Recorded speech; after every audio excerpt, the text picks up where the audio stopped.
দেখার জুতো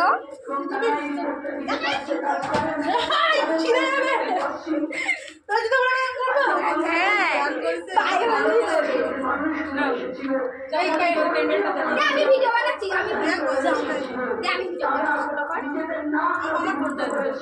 এই যে ভিডিও হচ্ছে দাঁড়াও দাঁড়াও ওই সাইডের ওইগুলো তুলতে হবে না, মাঝখানের ওইটুকু তুললেই হবে।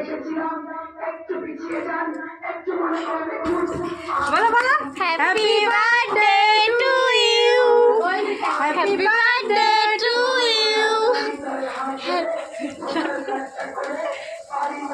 স্প্রে